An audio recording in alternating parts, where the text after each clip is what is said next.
ඔබට ආශිර්වාද පිරි සුබ දවසක්. දවසේ ශුද්ධ ලියවිලි මෙනෙහි කිරීම රෝම පොතේ 10 වෙනි පරිච්ඡේදයේ 17 වෙනි පදය. ඇදහිල්ල ඇතිවන්නේ පණිවිඩය ඇසීමෙනි. පණිවිඩය ඇතිවන්නේ ක්‍රිස්තුන් වහන්සේ ගැන දෙසීමෙනි. ජේසුස් වහන්සේ කවුද? උන්වහන්සේ මොනවද කළේ? උන්වහන්සේ මොනවද කිව්වේ?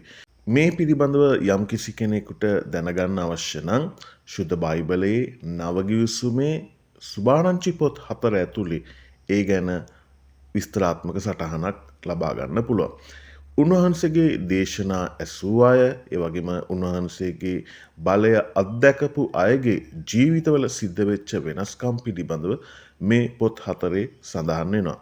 ඒ වගේම උන්වහන්සේ කළ කීදේ උන්වහන්සේගේ ඉගැන්වීම් වලට සවන් දීම කරන කොටගෙන බොහෝ ජීවිත වෙනස් වෙලා තිබෙනවා. ඉතින් උන්වහන්සේ ගැන සවන් දීම පුද්ගලිකගේ ජීවිත අභ්‍යන්තරයේ ඒ අත්දැකීම ලබා ගැනීම පිණිස උන්වහන්සේ කෙරෙහි ඇදහිල්ලක් ඇති වෙනවා. ඉතින් ජීවිත වෙනස් කිරීම පිණිස උන්වහන්සේ ගැන දෙසීම අවශ්‍ය වෙනවා. ඉතින් මේ පණිවිඩය අහන ඔබ උන්වහන්සේ ගැන අනිත් අයට කියා දෙන්න, අනිත් අයට දේශනා කරන්න පියවර අරන් තියෙන කෙනෙක්ද කියලා අද දවසේ කල්පනා කරන්න.